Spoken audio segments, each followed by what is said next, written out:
Maayong hapon di ako'y gitawagan na ta sa Northport na pasudlo na ta kay nigawas na atong pulihat na barko unya libre na pod ang pantalan ug nitawag na pod ang pilot na bira na tagadina para mo proceed na ta sa pilot station. Kay puno naman ang dool nga ang kurahianan didto ta nila gibutang sa Bitemes Manila sa layo nga magangkurahi mao ang hinay kayo ang signal. Unya nag-start na pod tagbira sa tong angkla. Kung libre na galing angkla naa na sa ibabaw, abante dayon ta mag-speed up. Magamit ang makina og pulahit kay nata gibutang sa layo para ma-follow na to ang sequence gihatag sa Northport para kung kinsa ato ang pulihan na barko. Kung dool na ganita, paingon na ta sa pilot station mo slow down na lang ta. Bawal nang pakusog og padagan kung nana ka sa sulod. Mao nang nay harbor speed limit na 5 knots below na lang.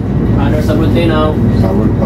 Starboard 5. Sa pilot station sulod na sa North Harbor nakatang na ng usa ka pilot og duha ka buok tagbot. Ano sa bulletin? Karon onboard na pud ang muhang pilot og nakatag midfast na pud ang duha ka buok tagbot. Tanang barko nga musud og Manila, magagmay man nagmadakong mga barko kinahanglan gyud ang naapod na pilot og duha ka buok tagbot. Ang imong pag-approach mga 45 degrees. 1.5. 10 to bow stop.